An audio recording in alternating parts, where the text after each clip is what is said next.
Right, here we go again, some dramatic music. Come on, come on, come on. Right, now start taking off, now start taking off. Look, it's a new shadow of what it was. Now start. Never a straight answer. Now fly me to the moon, let me gaze upon the stars. Yup, hold up there a minute, fly me to the moon. So right guys, this is basically it. We are taking a photo from a million miles away. This is a photo from NASA's files, alright? That is the Earth, that is the moon. This photo has been taken a million miles from Earth, supposed to be. Now wouldn't you imagine, if the moon is that size there, so if it's that big here, and it's 230,000 miles away from the Earth, well, if you push it closer to the Earth, we'll say, I don't know, about there, all of a sudden it looks very small, and it's fairly straightforward stuff like, you know, the closer something is to you, the bigger it is. The further away it is, the smaller it is.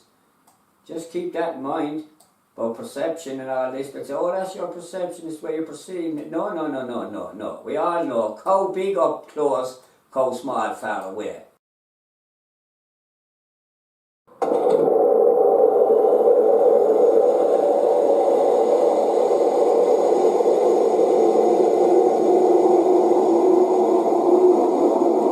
Stay with me now, people. Just stay with me, bear with me. There's something here to be had, something here to see, something here you should know about, something here you should think about.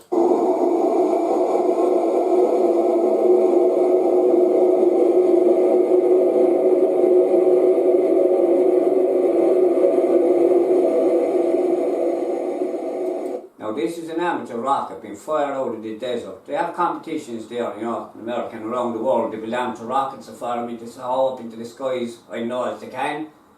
This rocket fires this rocket and it goes way on up there.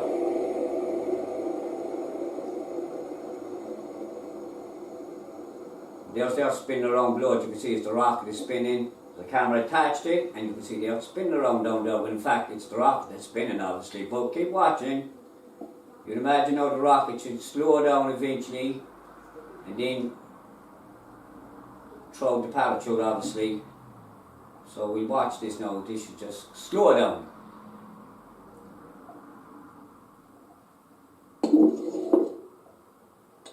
Anyone any idea how that might happen?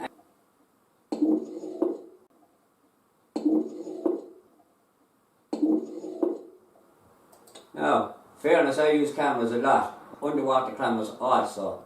And if you listen to that rocket coming to a sudden stop,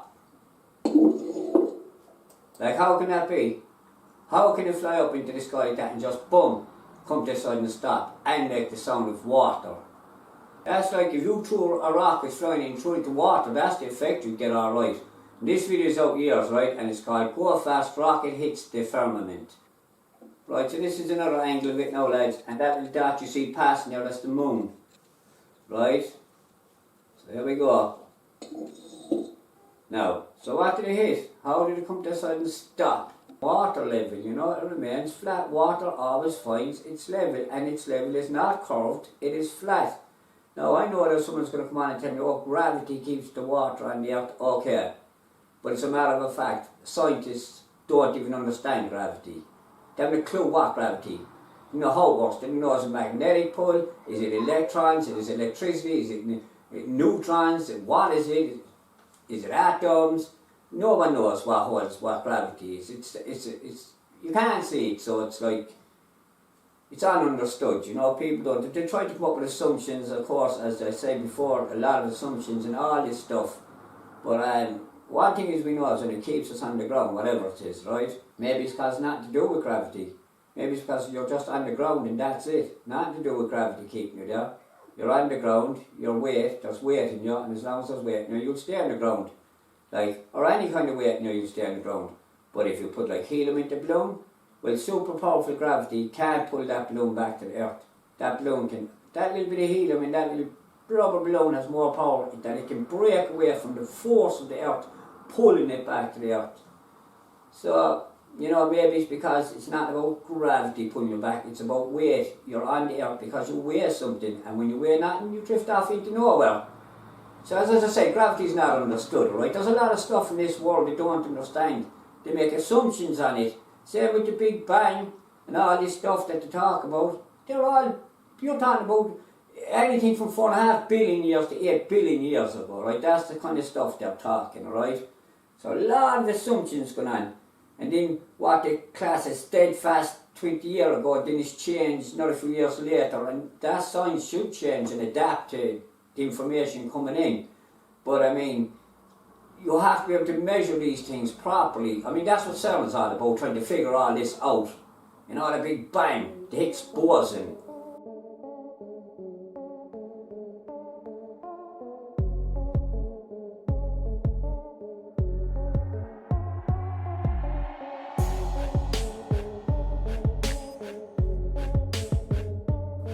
They call it the God particle, the inside God as we know.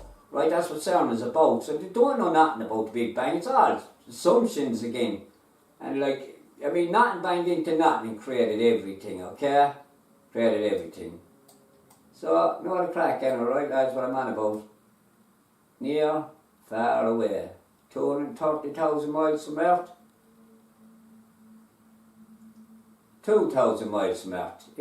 You see, and another thing then, you'll see them above in the old spacecraft supposed to be, and they'll be looking back at the Earth, and they'll only be a couple of miles in the sky, and you could already see a load of curvature supposed to be, right? My man has to go 1,000,000 miles up into space to get the shot, and the boys can get the shot out the arse window of a fucking space shuttle supposed to be.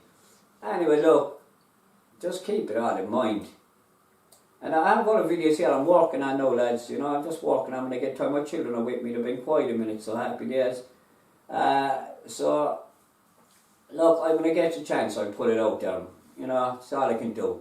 But one thing we can all agree on, if something is close to us big, and the further away it gets, you know, the smaller it gets. And that's true. So that's 230,000 miles from Earth. So we push it back there to Earth, not sure exactly, but I'm pretty sure that about 230,000. And the moon is looking very small, and the Earth is looking, as I said, massive.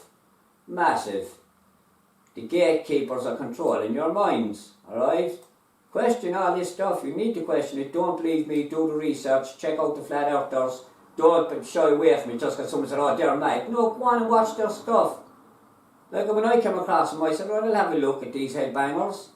I have a look at them, and trust me, I was the one left scratching my head. A lot of that stuff is gone off of YouTube now, but you can still find it if you search around, you'll get a lot of stuff, you know. So they're onto something, like, you know, they're definitely onto something. So anyway, look into it anyway. I mean, I'm not asking you to believe me, but look into this stuff. Look into this stuff the way they tell you it all goes down, you know. And I throw this in now, even though I'm working on another video about it, but one of the reasons NASA went to space in 1969, no, the main reason supposed to be was to prove that the mind had gone up getting the rocks and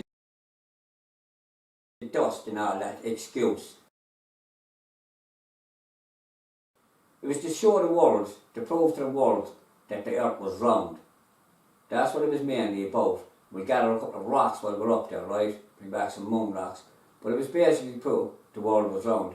And for years, what did it show you? Here it is there, there's NASA now, right? And you know what it's like, they always give you roundy windows. See, this is all about constantly keeping the illusion of everything's round, round, round, round, round, round. Now I know they'll tell you, oh yes, but a sphere is a stronger window than a square window, but they have square kind of windows on it too, on the front of it.